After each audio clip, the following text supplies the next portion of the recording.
Rafale को लेकर एक नई बहस सामने निकल के आई है। वैसे ये बहस कोई नई नहीं है, ये पुरानी बातों को नए से डिस्कस किया जा रहा है और इस बार टारगेट में है ब्रह्मोस और उसके राफेल में इंटीग्रेशन को लेकर। उन्होंने सोर्स कोड के लिए पहले ही मना कर रखा था कि हम ये नहीं देने वाले हैं और इसके बदले एपीआई की बात चल रही थी जिससे कि हम हमारी मिसाइलों को राफेल में ऐड करवा सकते थे। यह एक ऑप्शन उन्होंने दे रखा था। अब इस पर हमें क्लैरिटी तो थी कि यही होने वाला है। अब जो ब्रह्मोस को लेकर उन्होंने जो कहा है वो हमारे लिए थोड़ा डिस्टर्बिंग है। उनका कहना है कि ये जो ब्रह्मोस आपको राफेल में बिठाना है इस पर हम कॉन्फिडेंट नहीं है। हम मतलब कि ये जो डसॉल्ट है जो राफेल फाइटर जेट को मैन्युफैक्चर करता है, बेसिकली फ्रांस की एक कंपनी, उनका कहना है कि ये जो 114 राफेल फाइटर जेट आपको दिए जाएंगे जिसमें आप अपने मन मुताबिक मिसाइलों को इंटीग्रेट करने वाले हैं, उनमें ये जो ब्रह्मोस है जो कि रशिया और इंडिया के कोलैबोरेशन से बनाई गई है, इसे जब राफेल में इंटीग्रेट कर दिया जाएगा तब हो सकता है कि रशिया आप लोगों के इस ब्रह्मोस के थ्रू हमारे फाइटर जेट के टेक्नोलॉजी को सैबोटेज भी कर सकता है। क्योंकि जब ये ब्रह्मोस आपको इस राफेल में इंटीग्रेट करवाओगे तब आपको इस फाइटर जेट के सॉफ्टवेयर से छेड़खानी करनी पड़ सकती है। तब ये हो सकता है कि रशिया यहाँ पर कुछ चालाकी करे और इसीलिए हम आप पर कॉन्फिडेंट नहीं है। इसी पर अप्रैल 2026 का ये दूसरा आर्टिकल ये कहता है, India will not gain access to Rafale electronics, Paris prefer to keep critical technologies under control. यानी कि उनके तरफ की जो साइड है उन्होंने क्लियरली सबके सामने रख दी है। राफेल की इलेक्ट्रॉनिक्स मतलब कि ये सीधे सीधे यहाँ पर राफेल के सोर्स कोड और उसके एपीआई की बात कर रहे हैं और ये चीजें वे चाहते हैं कि इंडिया से शेयर ना की जाए। अब आप यहाँ पर इंडिया की साइड देखना,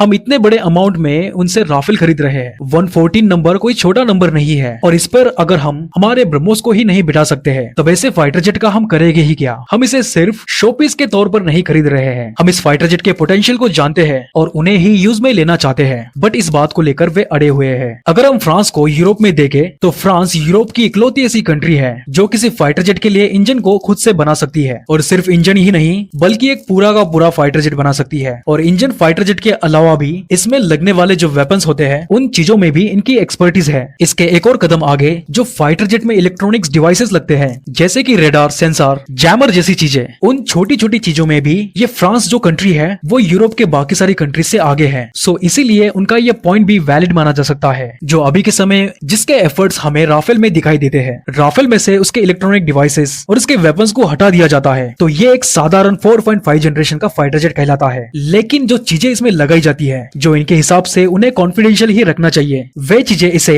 एक बेहतरीन फाइटर जेट बना देती है। इस पर उनका दूसरा कंसर्न है कि ये जो 100 राफेल रिसेंटली यूक्रेन को देने की बात की है जो कि बाद में हो सकता है रशिया के अगेंस्ट ही यूज किए जा सकते हैं। सो ऐसे में रशिया इंडिया के थ्रू कुछ चालाकी कर सकता है, ये उनका कंसर्न है। अब ऐसा तो नहीं है कि इंडिया इस सब बातों को लेकर इतना नासमझ है, हम चीजों को जानते हैं। अगर हम बाहर से टेक्नोलॉजी ले रहे हैं तो उसकी रिस्पॉन्सिबिलिटी भी लेते हैं और ये बात उन्हें भी समझनी चाहिए क्योंकि ये 114 राफेल का आंकड़ा कुछ कम नहीं है। इतने बड़े अमाउंट में हम उनसे ये राफेल खरीदने जा रहे हैं जिसके लिए हम 3.25 लाख करोड़ भी देने के लिए मान चुके हैं। और अगर इससे होने वाले फाइनेंशियल बेनिफिट्स की बात करें तो ये डील फ्रांस के लिए एक सोने की खदान की तरह है। सो यहाँ पर यह बात तो क्लियर हो चुकी है कि अगर इंडिया इन 114 राफेल को खरीदने जा रहा है तो ये कोई शोपीस के लिए नहीं है, इंडिया इसका यूज करना चाहता है। इनफैक्ट राफेल जो है वो इंडिया के एयरफोर्स की पहली चॉइस बनी हुई है और ये भी बात उन्हें नहीं भूलनी चाहिए। हम इंडिया की नेवी के लिए अलग से राफेल खरीद रहे हैं और ये 114 का जो आंकड़ा है मैं 100% श्योर हूँ ये अगले कुछ सालों में आपको बढ़ते हुए दिखाई दे सकता है। यानी कि हम और भी ज्यादा इनसे राफेल खरीद सकते हैं और ये सारी बातें फ्रांस भी जानता है कि फ्यूचर को लेकर ये डील कितनी फायदेमंद हो सकती है। और यही बात हमें फरवरी मंथ में देखने को मिली थी जब फ्रांस का प्रेसिडेंट इमैनुअल मैक्रोन इंडिया में विजिट किए हुए थे और जो इंडियन स्ट्रीट पर उन्होंने वॉक किया था,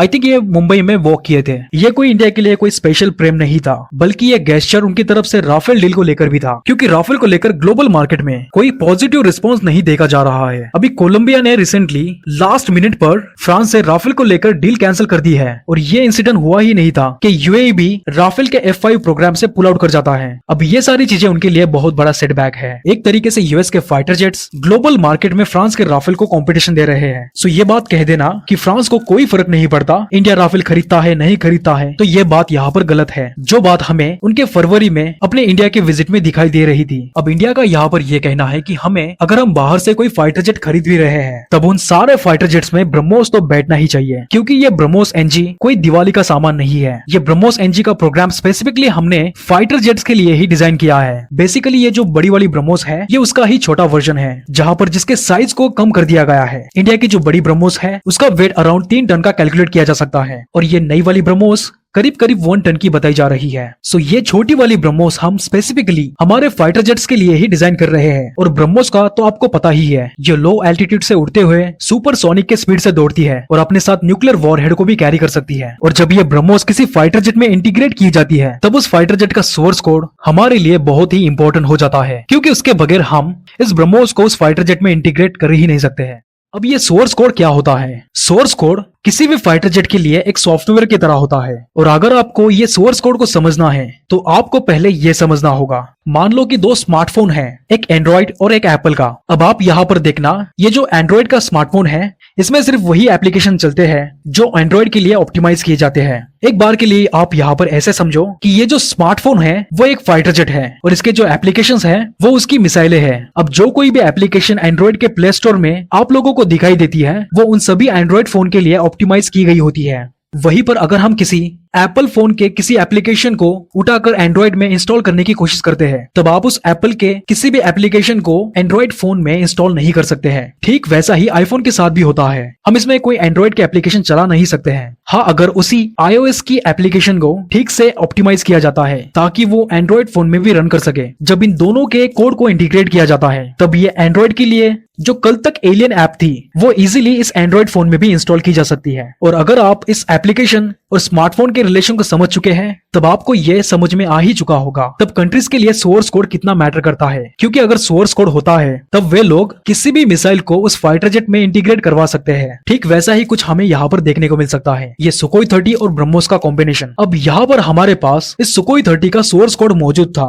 जो कि हमने इस फाइटर जेट को रशिया से खरीदा है। और ब्रह्मोस के बारे में तो आप लोगों को पता ही है, इसे हमने रशिया के साथ मिलकर बनाया है। सो इसीलिए इसके इंटीग्रेशन को लेकर हमें कुछ खास चैलेंजेस का सामना नहीं करना पड़ा था। हमने इसे इजीली इंटीग्रेट करवा दिया था और इंटीग्रेट ही नहीं बल्कि इसे लॉन्च भी करके दिखाया था। और अभी के समय जो इंडिया के पास सुकोई 30 मौजूद है जिसे हमने रशिया से खरीद रखा है, उन सभी में हम ब्रह्मोस को इंटीग्रेट कर सकते हैं। अब यहाँ पर क्वेश्चन उठता है कि क्या रशिया ब्रह्मोस के थ्रू फ्रांस की टेक्नोलॉजी को सैबोटेज कर सकता है? तो हाँ, ये पॉसिबल है। वो ऐसे क्योंकि इंडिया अपने पास सिर्फ ब्रह्मोस ही नहीं रखता बल्कि रशिया का बनाया हुआ S-400 भी यूज करता है और वॉर के समय इन सारी चीजों को इंटीग्रेट किया जाता है। और बगैर इन सभी को इंटीग्रेट किए बिना हम कोई वॉर कैसे लड़ सकते हैं, क्योंकि एक दूसरे को डायरेक्शन देनी होती है। और अगर ब्रह्मोस के सॉफ्टवेयर को लेकर कोई अपडेट आती है, उनके बेचे गए S-400 को लेकर कोई अपडेट्स आती है, तब इंडियन वेपन्स का और इंडियन फाइटर जेट्स का रशिया के साथ इंटरेक्शन हो ही सकता है। तब ऐसे में वे लोग सैबोटेज कर सकते हैं। पर अगर यहाँ पर इंडिया जैसी कंट्री बीच में है जो कि यहाँ पर एक मीडिएटर का काम कर रही है, ऐसी कंट्री का भरोसा रशिया कैसे तोड़ सकता है? और रशिया भी ये बात अच्छी तरीके से जानता है और रशिया भी ये बात जानता है कि अगर वे लोग इंडिया के साथ ऐसा कुछ काम करते हैं तब इंडिया के साथ उनके रिश्ते खराब हो सकते हैं और रशिया ऐसा कभी नहीं चाहेगा। हालांकि प्लान ये भी चल रहा है कि आने वाले जो ब्रह्मोस है उन्हें ज्यादा से ज्यादा इंडिजिनियसली ही बनाया जाए। अब देखना यह है कि ये बात फ्रांस की तरफ से टेम्पररी रखी गई है या फिर इस ब्रह्मोस इंटीग्रेशन को लेकर कोई सोल्यूशन नहीं है, क्योंकि इंडिया अगर इतने बड़े अमाउंट में राफेल खरीदता है तो बगैर ब्रह्मोस के इंटीग्रेशन के हम रह ही नहीं सकते हैं। ये डिमांड सिर्फ इंडियन एयरफोर्स की ही नहीं है बल्कि हर इंडियन ये चाहता है कि उनके द्वारा बनाई गई जो ब्रह्मोस है वो उनके फाइटर जेट में भी लगाई जाए। और जैसा कि मैंने कहा, ये जो ब्रह्मोस NG का जो प्रोग्राम चल रहा है वो छोटी वाली ब्रह्मोस जो कि इंडिया के लिए एक डेडलीस्ट वेपन भी हो सकता है, उस प्रोग्राम को हम फाइटर जेट के लिए ही डिजाइन कर रहे हैं।